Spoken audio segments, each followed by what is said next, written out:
So the one way that I like to think about it is that I am the sun of my solar system, and around me are these planets that are circulating, and I'm the one who determines who is close to me and who's further away from me. Hi gut feelers, this video is about boundaries, and I've invited a friend of mine, a friend and colleague. Her name is Ava from SoulGPS, and she's going to share with you 5 different types of boundary that helped her to create more loving and connecting relationships. I met Ava here on YouTube, and she's one of those multi-talented people, a passionate writer of stories, a Silicon Valley ex-businesswoman, and a holistic coach. And what I treasure about Ava the most, and why I wanted to introduce her to you guys, is her deep emotional wisdom and also her empathy that she shares with her audience who suffers from traumatic relationship, from abusive relationships. So please enjoy this video about boundaries and let me know what you think about it in the comments below.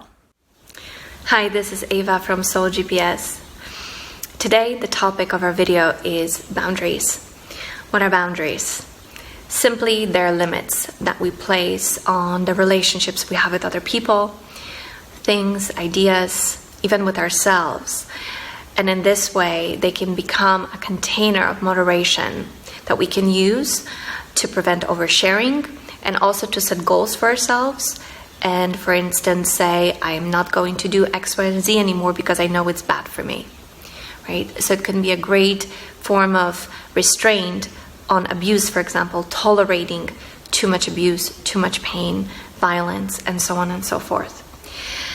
If you are someone who identifies with codependency, you likely know 2 kinds of boundaries. And those are either a full yes or a full no. I'm all the way in or I'm all the way out. Something to learn is to create these stages of intimacy with people and giving ourselves time to really get to know who they are, so we can slowly move down the steps of getting closer and closer with someone rather than going all the way in. And as you know, that is something that a lot of us have experienced in abusive relationships. They tend to happen very quickly, and the person who targets people who are ripe for this kind of relationship wants to make things go quickly so that they can secure their relationship with you.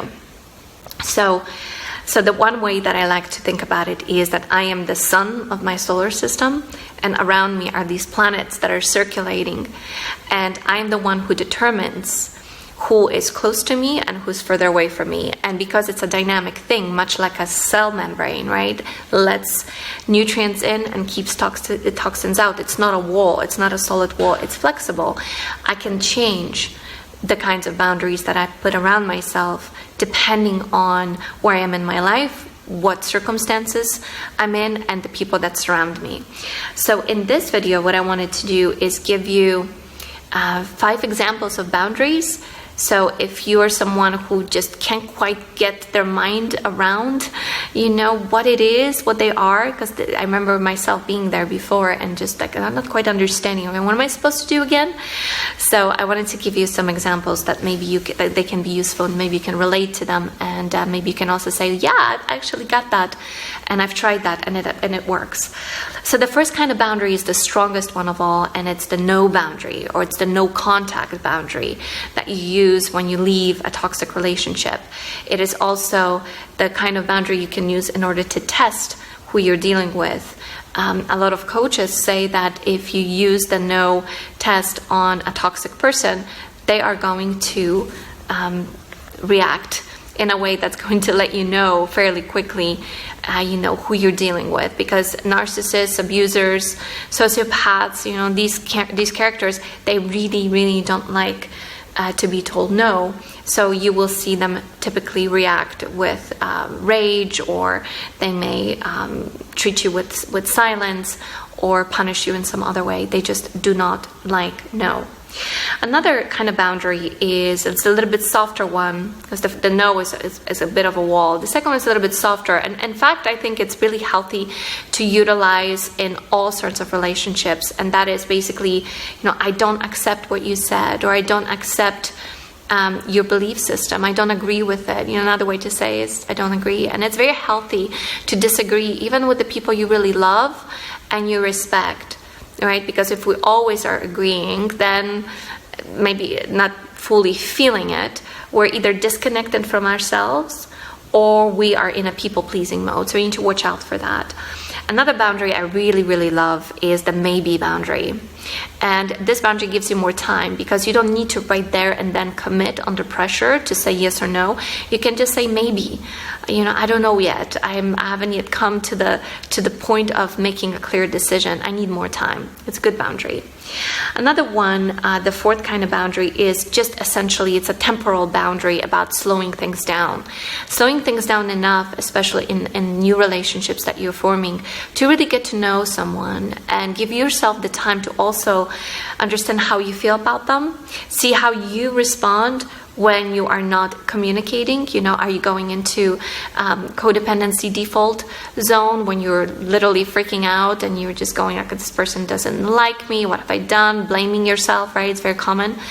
And also to see how the other person responds if you take some time for yourself to tend to your own needs, self-care, and just live your life, right?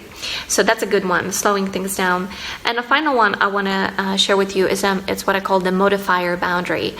And that's a boundary that is really helpful to utilize when you go through a life change, when you have a realization or an insight or you learn something really profound that changes you deeply.